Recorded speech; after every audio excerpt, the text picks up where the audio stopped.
Good evening, good afternoon, good morning to some. Guess what? It's day 11, episode 11, January 11th, 2023. And guess what, guys? We are almost through our first book. Can you believe it? And today's subject matter is developing a plan of action. As usual, the CEO has chosen the scripture today, and we'll go ahead and let him get it. And then I'm going to come back and talk about developing a plan of action. CEO, it's on you. 127 Psalm 3-4. Children are a gift from the Lord. They are a reward from Him. Children who are born to people when they are young are like arrows in the hand of a soldier. Arrows in the hand of a soldier. Now, why is that so profound? Because guess what, y'all? If you got children, if you don't have a plan for yourself, and then guess what? You don't have a plan for your child, that's 100% on you, man. Okay? And so you ought to have enough motivation just right now to say, you know what? I got to get my act together and get a plan for myself and get a plan for my kids. All right, kids come into this world knowing absolutely nothing. You got to give them love. You got to give them guidance. You got to give them grace. You got to give them wisdom, knowledge, and understanding as to the Most High God. So, guys, get a plan. Let's get to it. What is your plan of action? The decision to focus your efforts in one direction, aim at one target, is extremely important. Not only in the early days of life or in a business, but as you matriculate through life, as you mature, as you grow your business, you got to have a plan. What is your focus? What are you aiming at? A step-by-step plan of your actionable intentions becomes solidified consciously and subconsciously when you write it out. I'm going to say it again. A step-by-step plan of your actionable intention becomes solidified consciously and subconsciously when you have a written plan of action. Most people don't achieve anything in life because they don't have plans, goals, aspirations. And God forbid, most people, 96% of people, do not have any written, actionable plan. And that's why 96% of people on this earth do not achieve what they set out to go after. Yes, it's a high number, but it's true. Immediately, right now, grab a spare piece of paper, grab your phone, grab your tablet, grab a notebook, and start jotting down where you want to go and what you want to become.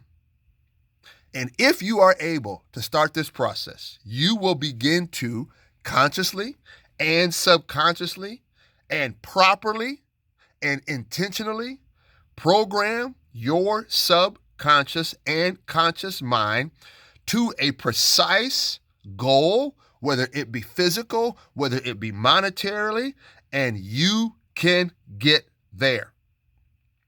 And if you want to go big boy, big girl talk, put a timeline to your goals.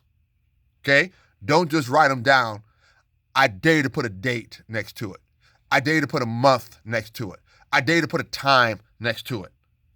And you will begin to see changes in your own level of focus and energy and commitment.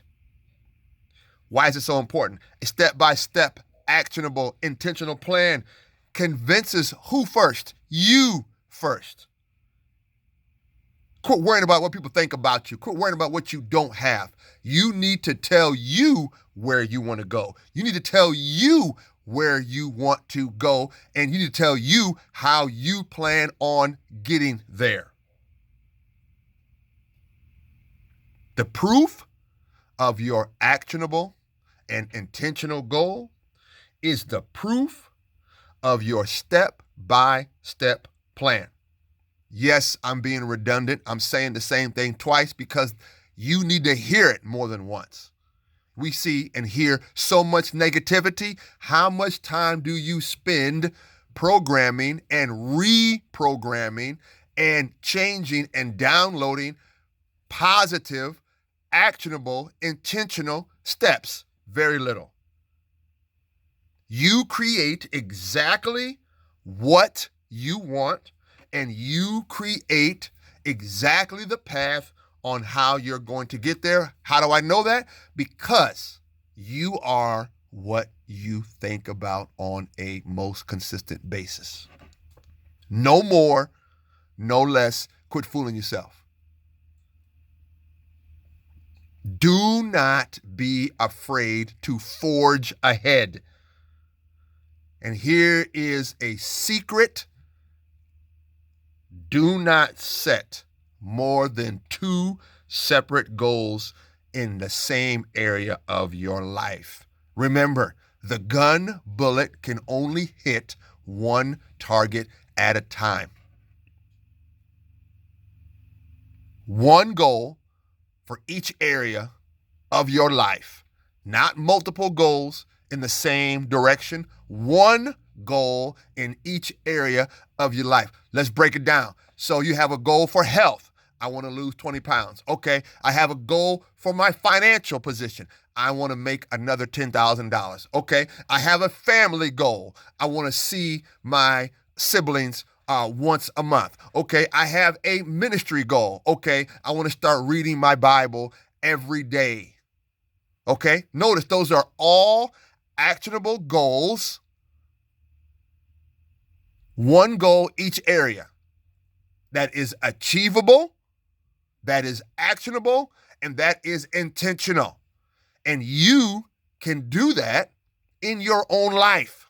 Very simple example I gave you. All right?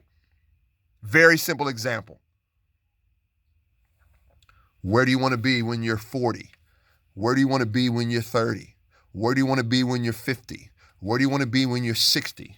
Where do you want to be when you're 70? Do you plan to live to 80? Do you plan to live to 90? Do you plan to live to 100? Do you have a 10-year plan? Do you have a 20-year plan? Do you have a 50-year plan? These are all things that you must diligently and, watch this, intentionally think about.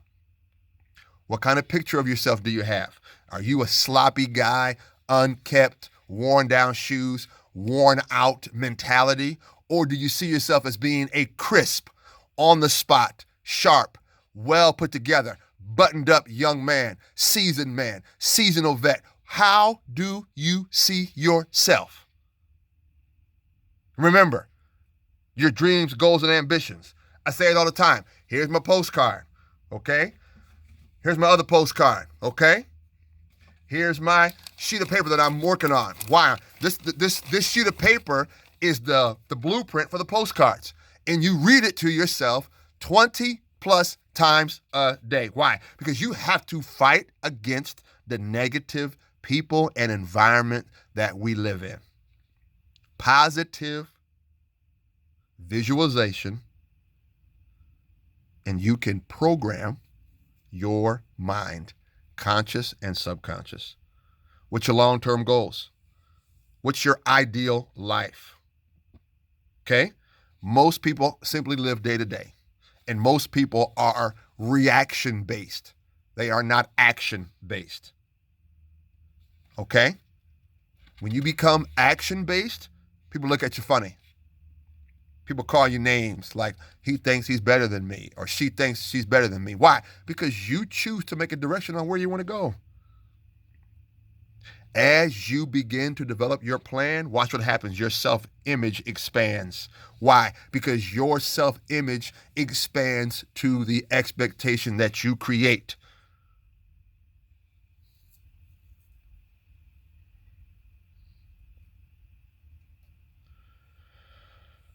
Whew. Discipline yourself. As you begin to look at your action plan, discipline now becomes an important part of it.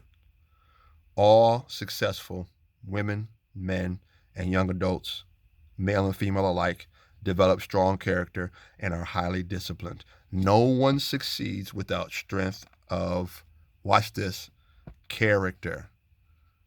Now, does that mean that You don't have rotten people in the world that are considered successful. Of course, you have rotten people in the world. Why? Because other people are covering up for them. We're not talking about that. We're not talking about the guy who is deliberately doing bad things, but he's paying his manager twice as much as the normal manager is because the manager is actually covering up for his poor behavior. We're not talking about that because there's always exceptions to what? The rules, and there's always the exceptions to what you see.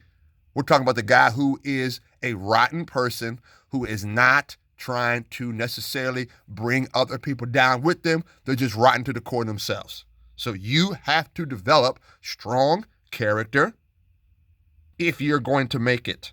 What I mean by make it, become successful as defined by you, not by other people. Discipline also means allowing yourself time to rest, exercise, properly refresh. Okay?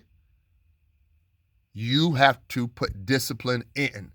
We're not talking about becoming another workaholic. I'm not talking about exchanging one level of workaholic for another. No, I'm guilty of that. And I'm having to learn how to discipline myself to take more time for family and refresh.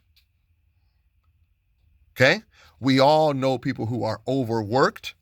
But what's interesting is they never seem to accomplish much. Why? Because they never have their dreams, goals, aspirations laid out. Never fool for the person who is simply working hard, because you could be an individual who is working hard at going absolutely nowhere. Okay? You develop habits of success. You develop habits of success. I'm going to say it again. You develop habits of success. You have to get rid of the poor habits, poor health, poor eating habits, poor exercise habits, poor financial discipline, and the list goes on. Poor family management, poor family relationships, poor children management, poor spouse management, and poor self-management. And you have to begin to develop successful habits. We said it again. How much money do you like to make? Where do you want to live at? What kind of quality of marriage do you want to have? What kind of relationships do you want to have with your children? You have to decide these things. And guess what? I'm starting off the year strong. Why? Because you want to start off the way you want to finish. Strong medicine, strong truth is what we all need. All right? As we close this lesson today about making goals, about action steps. Yesterday was making goals, about your plan of action. Okay? Identify your objectives and make your plans according to your objectives. I'm going to say it again. Make your plan according to your objectives.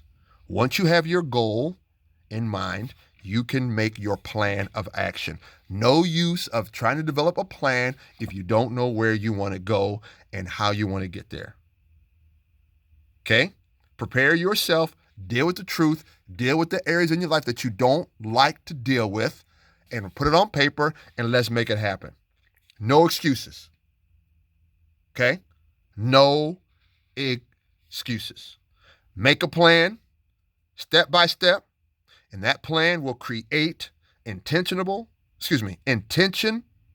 It will create action. It will solidify your focus, your direction, and you will consciously and subconsciously aim for where your plan is going to take you. It's your man Earl. What day is it? You know it. It's Wednesday, January 11th, episode 11. God bless you. God keep you. Making your plan of action. Peace.